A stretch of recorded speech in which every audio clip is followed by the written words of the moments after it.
तो सवाल उठता है कि दूध उत्पादक किसानों की तरह देश के आम किसानों यानी करीब 12 करोड़ छोटे किसानों को भी आर्थिक आजादी क्यों नहीं मिलनी चाहिए। लेकिन पहले आपको यह समझना होगा कि दूध उत्पादन से जुड़े किसानों को सच में आजादी मिली है क्या। उदाहरण के तौर पर पंजाब की ही बात करते हैं, जहां कोऑपरेट ने किसानों की तकदीर बदल दी। 1961 में पंजाब के मोगा में नेस्ले का प्लांट लगा।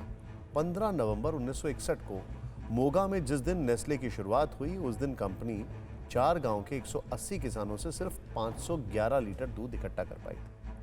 आज पंजाब के मालवा इलाके से 71,000 से अधिक किसानों से नेस्ले हर रोज 14 लाख लीटर दूध खरीद रही। पड़ोस के राजस्थान से भी किसान यहां दूध लेकर आते हैं। किसानों ने पारंपरिक खेती छोड़कर दूध उत्पादन को पेशा बना लिया। नेस्ले हर 15 दिन के बाद किसानों को दूध के बदले नगद राशि का भुगतान करती है। किसान अपना दूध लेकर सीधे नेस्ले के कलेक्शन सेंटर पर आता है। जाहिर है किसान की जिंदगी में अब बिचौलियों या आड़तियों की कोई जरूरत नहीं रह गई है, ना तो दूध बेचने के लिए और ना ही कर्ज लेने के लिए।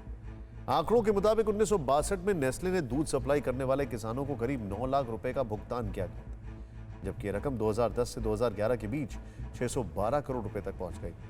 तो पंजाब के मालवा बेल्ट में उन किसानों की भी जिंदगी संवर गई जिनके लिए खेती करना मुश्किल था। कोई एमएसपी नहीं तय हुई, फिर भी किसानों को दूध के अच्छे दाम मिले। कॉरपोरेट के साथ किसानों की सीधी डील हुई, लेकिन उनकी जमीन सुरक्षित है और गाय भी बिल्कुल सुरक्षित है। एक और उदाहरण का अमूल का है। अब लॉकडाउन के दौरान अमूल ने आपदा को अवसर में तब्दील किया। अमूल कोऑपरेटिव सोसाइटी ने अपने सदस्यों से यानी दूध उत्पादक किसानों से हर रोज 35 लाख लीटर ज्यादा दूध खरीदा और दूध उत्पादकों को पूरे 800 करोड़ रुपए की एक्स्ट्रा कमाई हुई।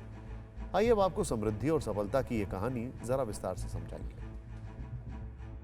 इस गांव के दूध उत्पादक सहकारी मंडली के नए प्रमुख हैं मोती।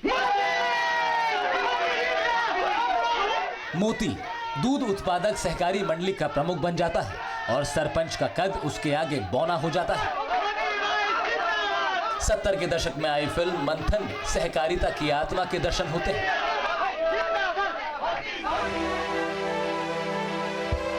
इसी सहकारिता ने एक असाधारण जादू पैदा किया जिसका नाम है आनंद मिल्क यूनियन लिमिटेड यानी अमूल।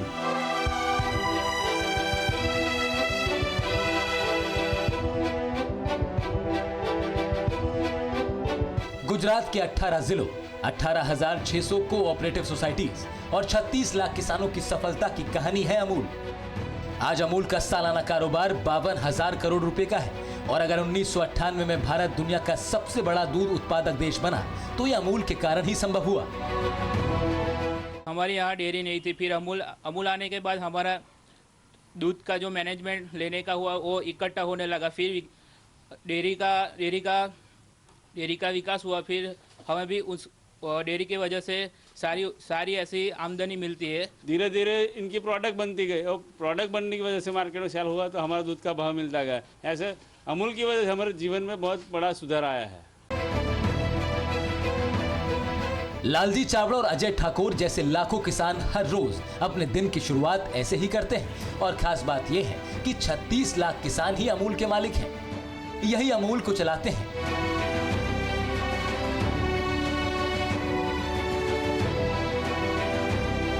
इसका वित्तीय प्रबंधन करते हैं, इसका निवेश देखते हैं और ये सभी लोग अपने आप में एक ग्लोबल ब्रांड है। आप कहेंगे ये कैसे संभव है?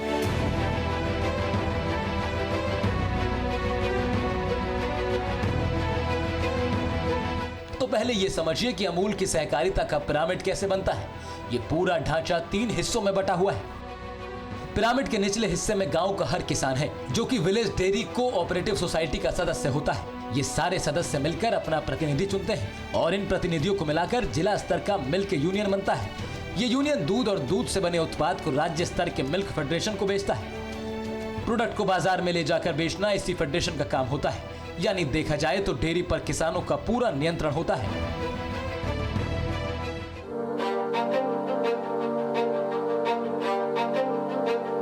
जिला स्तर के यूनियन को दूध की प्रोसेसिंग और पैकेजिंग की जिम्मेदारी निभानी होती है। इसके लिए प्रोसेसिंग, पैकेजिंग और सप्लाई चेन से जुड़े पेशेवर लोगों की भर्ती की जाती है।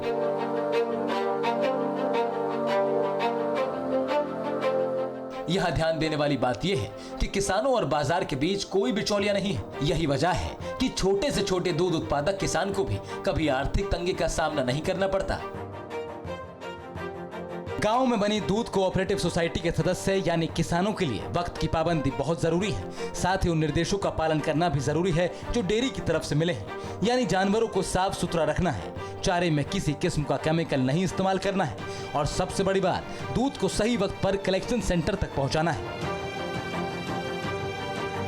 ये इसलिए भी जरूरी है क्योंकि किसान दूध को अपने घर में रखेगा तो उसके खराब होने का भी खतरा होगा, जबकि कलेक्शन सेंटर तक दूध पहुंचाने का मतलब है कि अब दूध पूरी तरह से सुरक्षित है।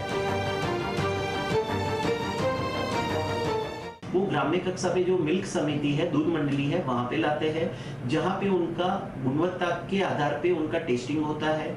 उस हिसाब से वहाँ पे लगे BMC बल्क मिल्क कूलर में उसको संग्रहित किया जाता है।